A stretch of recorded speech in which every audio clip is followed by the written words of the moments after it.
Hello everyone, good morning to all. देखिए आज की सुबह कितनी अच्छी है, आसमान कितना अच्छा लग रहा है। बारिश का मौसम है और मुझे इस तरह से खुला आसमान देखना बहुत पसंद है। Hello everyone, welcome to my channel Himalayas world. आप सब कैसे हैं मुझे कमेंट करके ज़रूर बताइएगा। आज मेरा दूसरा ब्लॉग है। कल से मैंने अपने चैनल पर ब्लॉग्स की स्टार्टिंग की हुई है। कल मैं बहुत एक्साइटेड थी और जिस तरह से मैंने ब्लॉग को शूट किया, फर्स्ट टाइम ऐसा था। थोड़ी मेहनत लगी, मुझे डर लग रहा था कहीं मेरा फ़ोन गिर ना जाए, बट ऐसा नहीं हुआ। मैं बहुत सेफ्टी के साथ काम कर रही थी। तो आज के दिन मैंने सिंपल नाश्ता बनाया, खाना बनाया और जो डेली के काम होते हैं वो किए। तो अभी 7 बजने वाले हैं। आज मुझे बहुत लेट हो गया। मैं 6 बजे फ्री हुई थी।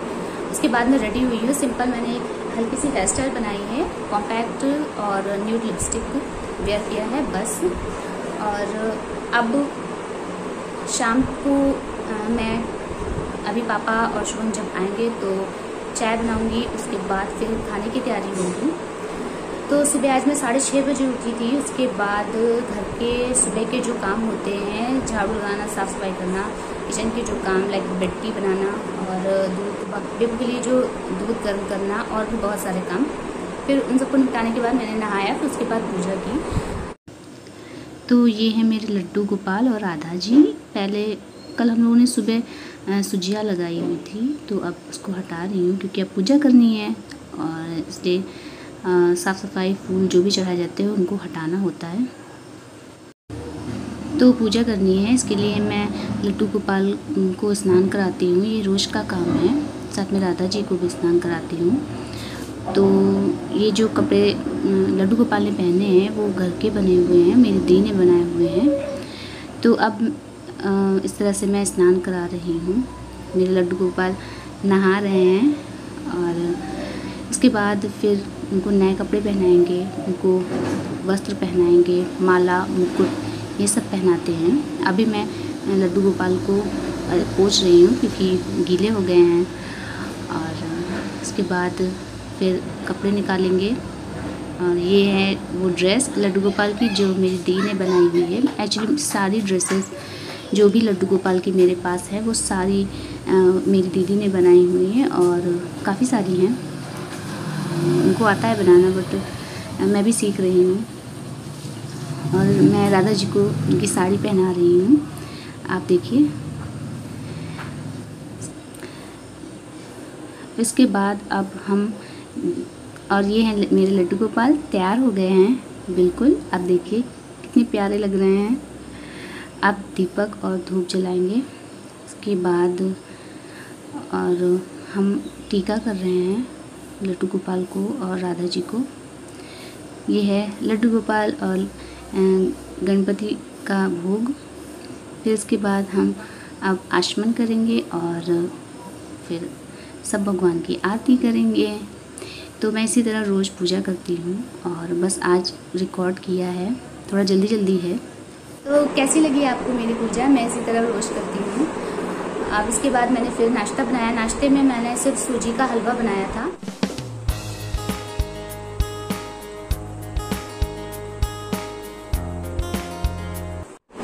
तो टेस्ट करके बताइएगा कि कैसा लगा सूजी का हलवा। अब टाइम हो चुका था कि मैं अब खाना बनाऊं। तो खाने में मैंने सिंपल मिक्स दाल, चावल, रोटी और सब्जी बनाई थी। इसके अलावा तो सबसे पहले मैं चावल बनाने जा रही हूँ। चावल को मैं 3-4 पानी से अच्छे से धुलकर 15 से 20 मिनट के लिए रख देती हूँ। इससे चावल बहुत अच्छा बनता है। और अब मैं चावल को कुकर में डाल के पानी अपने अनुसार डाल रही हूँ। फिर उसमें थोड़ा ऑयल डालकर साथ में थोड़ी लेमन जूस भी डालूँगी, क्योंकि लेमन जूस डालने से चावल का दाना बहुत खिला खिला बनता है और चावल की रंगत भी काफ़ी अच्छी आती है। तो मैं हमेशा डालती हूँ। तो अब चावल को मैंने गैस पर चढ़ा दिया है हाई फ्लेम में, फिर लो कर दूँगी। अब मैं दाल बनाऊँगी। तो मैं मिक्स दाल में मेरे पास चना, अरहर और उड़द की दाल है। तो सबसे पहले मैं चना दाल को 3-4 पानी से अच्छे से धुलकर कुछ देर के लिए भिगोने के लिए रख दूँगी, क्योंकि चना दाल देर से पकती है। और अब मैं दाल को भी गैस पर चढ़ा रही हूँ। इसके लिए मैं हल्दी डाल रही हूँ और साथ में अपने हिसाब से नमक भी डालूँगी और उसके बाद में थोड़ा सा ऑयल डालते हैं। हमारे यहाँ ऑयल डाला जाता है तो हम डालते हैं। फिर उसके बाद फिर सब्ज़ी की तैयारी करनी है। तो अब कुकर बंद करके मैं हाई फ्लेम में दाल को चढ़ा दूँगी। कुकर गर्म होने के बाद फिर फ्लेम को लो कर दूँगी। और अब मैं सब्ज़ी काट रही हूँ। मैं आज भिंडी की सब्ज़ी बनाने वाली हूँ। तो भिंडी की एक साथ 3 से 4 टुकड़े कर रही हूँ। आप अपने अनुसार काट सकते हो। स्पेशल कुछ भी नहीं है, बहुत सिंपल है क्योंकि आज शनिवार है और हमारे यहाँ प्याज नहीं खाया जाता है, प्याज लहसुन नहीं खाया जाता है। तो अब मैं सिंपल मिर्ची काट रही हूँ। 2 तरह की सब्ज़ी बनानी है तो साथ में ही काट लूँगी। फिर इसके बाद सब्ज़ी बनाएंगे और इसके बाद आगे की तैयारी करेंगे। साथ में छोटे छोटे काम भी मैं करते जाती हूँ साथ में। और अब मैं मिर्ची की डंठल हटा रही हूँ क्योंकि डंठल हटा कर रखने से मिर्ची ख़राब नहीं होती है और ज़्यादा दिन तक सुरक्षित रहती है। आप भी ऐसा किया कीजिए। मेरे यहाँ जैसे ही कोई सब्ज़ी आती है तो उसको सबसे पहले अच्छे से वॉश करके कुछ देर के लिए रख दिया जाता है ताकि पानी सूख जाए। फिर उसके बाद हम लोग पन्नी में भर कर फ्रिज में लगा देते हैं। इससे ये होता है कि सब्ज़ियाँ ज़्यादा दिन तक चल जाती हैं।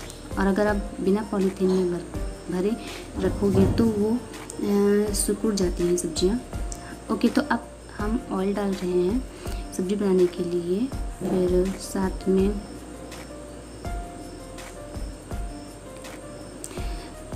में जीरा, और मैं हमेशा जीरा चेक करके ही डालती हूँ। हालांकि जीरा साफ़ किया हुआ होता है बट मेरी आदत है हमेशा चेक करके डालने की।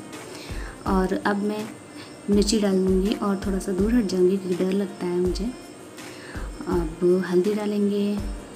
फिर उसके बाद थोड़ी सी हींग डालेंगे क्योंकि सब्ज़ी बहुत ज़्यादा नहीं बनानी है, थोड़ी सी ही बनानी है। और 2 तरह की सब्ज़ी है। तो अब मैं भिंडी डालकर अच्छे से मिक्स कर दूँगी। अभी मैं नमक नहीं डालूँगी क्योंकि भिंडी की सब्ज़ी में मैं बाद में नमक डालती हूँ। ऐसा इसलिए करती हूँ ताकि भिंडी गल ना जाए। और बस ढक के इसको फ्लेम लो कर दूँगी और पकने दूँगी। अब इधर मैं दाल के लिए तड़का बना रही हूँ। तो छोटे से फ्राई पैन में मैंने ऑयल को गर्म कर लिया है। ऑयल लगभग गर्म हो चुका है। मैं चेक कर रही हूँ जीरा डालकर। ओके, तो अब मैं जीरा डालूँगी, अच्छी खासी मात्रा में डाल दूँगी जीरा। और फिर उसके बाद कटी हुई मिर्च, लाल मिर्च डालूँगी और साथ में 2 सूखे मिर्च डालूँगी। इससे फ्लेवर अच्छा आ जाता है। और उसके बाद मैं थोड़ी हींग भी डालूँगी। मेरे यहाँ हींग पड़ती है। तो उसके बाद अब इसको हल्का सा हिलाकर फिर दाल में डाल देंगे और ढक देंगे। तो अब मैं पत्तेदार मूली की सब्ज़ी बनाने जा रही हूँ। तो उसके लिए मैंने जीरा, हरी मिर्च डाल दी है ऑयल में और हींग भी डाल दी है। काफ़ी ज़्यादा हींग डालते हैं क्योंकि पत्तेदार सब्जियों में हर चीज़ थोड़ी ज़्यादा डाली जाए तो टेस्ट ज़्यादा अच्छा आता है। अब हल्दी ऐड कर रही हूँ। फिर उसके बाद मैं कटी हुई पत्तेदार मूली डाल रही हूँ और मुझे इसकी सब्ज़ी बहुत पसंद है। और साथ में आलू भी डाल दी है, थोड़ी सी, बहुत ज़्यादा नहीं। अब अच्छे से मिक्स कर देते हैं। फिर हल्के सा नमक डालते हैं, अपने हिसाब से आप डाल सकते हैं जैसा चाहें। अब फिर से अच्छे से मिक्स करने के बाद हम ढक देंगे पकने के लिए। फिर साथ में एक बार चेक करते हैं, 1-2 बार चेक करते हैं। और फिर गरम मसाला, धनिया पाउडर, सब्ज़ी मसाला जैसा आप जो डालना चाहें डाल सकते हैं अपने स्वाद के अनुसार। तो अब मैं लास्ट में रोटी बनाने जा रही हूँ। तो आप देखिए मैं जल्दी से रोटी बना रही हूँ क्योंकि थोड़ा टाइम भी हो चुका था। बस लग रहा था किसी तरह से काम फिनिश हो। और इधर साइड मेरी पत्तेदार मूली की सब्ज़ी बन रही है। मुझे बहुत पसंद है, मैं अक्सर बनाती हूँ। बस हाँ, आज मैंने लहसुन नहीं डाला है। मैं हमेशा डालती हूँ क्योंकि आज सैटरडे है तो नहीं डालना है।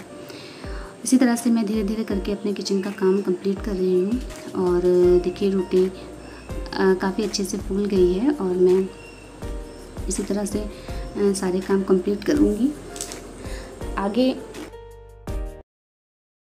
एक्स्ट्रा कुछ नहीं किया। आज कुछ इतना नया नहीं हो पाया क्योंकि सब लोग साथ में थे तो इतना बातें और डिस्कशंस हो रहे थे कि एक्स्ट्रा कुछ बनाने का मन ही नहीं हुआ। लग रहा था बस बातें ही करें। और अच्छा लगता है फैमिली में जब सब लोग साथ में बैठकर बातें करते हैं, छोटी छोटी टॉपिक पर डिस्कशन करते हैं। एडवाइस लेते हैं और अपने अपने सजेशंस देते हैं। तो ये एक अच्छी आदत है, फैमिली में बैठकर बात करना चाहिए। ये एक हेल्दी फैमिली की क्वालिटी है। तो उसके बाद फिर अब शाम के टाइम अब जब पापा और शुभम आएंगे तो चाय बनाऊंगी और उसके बाद फिर शाम को खाने की तैयारी होगी, फिर खाना बनेगा। और तो अब मैं कॉफ़ी बना रही हूँ और कॉफ़ी के लिए दूध उबालने के लिए रख दिया, साथ में चीनी भी ऐड कर दी है। बस 3 लोगों के लिए कॉफ़ी बनानी है। मैं कॉफ़ी पाउडर भी कप में डाल रही हूँ। सिंपल सी कॉफ़ी है, कोई एक्स्ट्रा स्पेशल नहीं है। इसी तरह से रोज़ हम लोग पीते हैं, कुछ नया नहीं है, आप लोग जानते ही होंगे। बट यस, ये मेरी डेली रूटीन में है और मेरे भाई को कॉफ़ी बहुत पसंद है, तो वो सिंपल रोज़ कहता है बनाने के लिए, तो मैं बना रही हूँ। और अब बस खौलते हुए दूध को मैं कप में डाल दूँगी और कॉफ़ी बनके तैयार हो जाएगी। इस तरह से सब लोग कॉफ़ी पियेंगे, फिर ढेर सारी बातें होंगी और साथ में बेबी को भी खिलाते जाएंगे क्योंकि वो बहुत मस्ती करता है साथ में। और अब बस सिंपल इसको मिक्स कर देंगे और कॉफ़ी मेरी रेडी है। तो अब किचन के सारे काम होने के बाद सब लोग खाना पीना सब खा चुके हैं और उसके बाद अब बारी है किचन की क्लीनिंग की। तो अब मैं किचन को साफ़ कर रही हूँ। अच्छे से साबुन से साफ़ करती हूँ मैं डेली किचन, और ऐसा करने से किचन बिल्कुल क्लीन लगता है और अलग सी शाइन होती है गैस चूल्हे पर भी और किचन टॉप पर भी। तो मैं साबुन को अच्छे से गैस चूल्हे पर और स्टैंड में हर जगह अच्छे से लगा रही हूँ ताकि कुछ भी रह ना जाए, कोई भी गंदगी रह ना जाए। और एक एक कोने में एक एक जगह अच्छे से साफ़ करूँगी। और अभी मुझे लगता है आज मुझे बहुत देर हो जाएगी क्योंकि आज बातों के चक्कर में पड़कर मैं बहुत लेट हो गई। फिर उसके बाद मैं किचन टॉप में भी अच्छे से एक एक कॉर्नर पर साबुन से रगड़ के साफ़ करूँगी क्योंकि ऑयल और बहुत सारी चीज़ें गिर जाती हैं जिससे हल्की सी चिपचिपाहट आ जाती है और उसको साफ़ करना ज़रूरी होता है। दिन में एक बार भी अगर आप कर लेंगे तो बहुत है। इस तरह से किचन में क्लीन भी रहता है और जर्म्स भी नहीं रहते हैं। सो मैं पूरे किचन में इसी तरह से साफ़ कर लूँगी। और अब मैं अदर साइड भी कर रही हूँ साफ़। इसके बाद मैं गीले कपड़े से सारा साबुन वाइप कर रही हूँ। एक बार पहले साबुन को अच्छे से वाइप करती हूँ, फिर उसके बाद मैं दोबारा फिर से उस कपड़े को अच्छे से वॉश करके फिर से साफ़ करती हूँ। तो देखिए अभी लग रहा है ना कि कितना साफ़ हो गया है। और एक कपड़े को मैं पलट कर साफ़ करती हूँ ताकि एक ही बार में सब अच्छे से हो जाए, मुझे बार बार ना धुलना पड़े। क्योंकि अभी मेरे यहाँ थोड़ी पानी की दिक्कत है, किचन में नल में पानी भी नहीं आ रहा है और अभी वाटर लाइन में दिक्कत हो गई है थोड़ी। तो अब मैं इस तरह से स्टैंड को भी अच्छे से साबुन जितना भी लगा है सब साफ़ कर लूँगी। और कभी कभी ऐसा होता है कि दूध उबल जाता है और भी दिक्कतें होती हैं। तो इस तरह से मैं फिर से दोबारा फिर से साफ़ कर रही हूँ गैस को, और इससे बिल्कुल भी साबुन नहीं रह जाता है, एकदम शाइन आ जाती है। तो आप देखिए मैंने गैस के नीचे सारे कॉर्नर्स को कवर किया है और इसी तरह से मैं रोज़ करती हूँ। और साथ में मैं टाइल्स को भी साफ़ कर लेती हूँ क्योंकि दिन भर की जो भी स्पॉट्स होते हैं वो साफ़ हो जाते हैं, इकट्ठा नहीं होने पाते हैं और ये ज़रूरी है। आपको मेरा आज का ब्लॉग कैसा लगा आप लोग मुझे कमेंट करके ज़रूर बताइएगा। तो अगर आपको मेरे ब्लॉग्स, मेरे टॉपिक्स अच्छे लगते हैं तो प्लीज़ मेरे वीडियोस को लाइक कीजिए, कमेंट कीजिए, शेयर कीजिए अपने फ्रेंड्स फैमिली के साथ। साथ में अगर आप मेरे चैनल पर न्यू हैं तो प्लीज़ मेरे चैनल को सब्सक्राइब ज़रूर करें और साथ में नोटिफिकेशन बेल को पक्का हिट करें ताकि आने वाली वीडियोस की नोटिफिकेशन आप तक सबसे पहले पहुंचे। मुझे अभी बहुत सारी दिक्कतें हो रही हैं कि काम भी करना है और साथ में शूट भी करना है, तो अभी उतनी आदत नहीं। अब परसों रक्षाबंधन का त्यौहार है, बहुत स्पेशल डे है और स्पेशल ब्लॉग भी होगा, आप लोग पक्का देखिएगा। साथ में उस दिन हम लोग बहुत मस्ती भी करने वाले हैं क्योंकि इस बार दी भी हम लोगों के साथ में है। तो एक साथ जब हम लोग होते हैं तो काफ़ी मस्ती होती है आपस में, काफ़ी हंसी मजाक सब कुछ होता है और यही अच्छे मोमेंट्स होते हैं।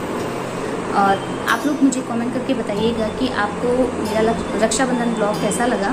इसके अलावा अगर मेरे वीडियोस में ब्लॉग्स में कोई मिस्टेक लगती है तो प्लीज़ मुझे सजेशन दीजिए, मैं इम्प्रूवमेंट डेफिनेटली करूँगी।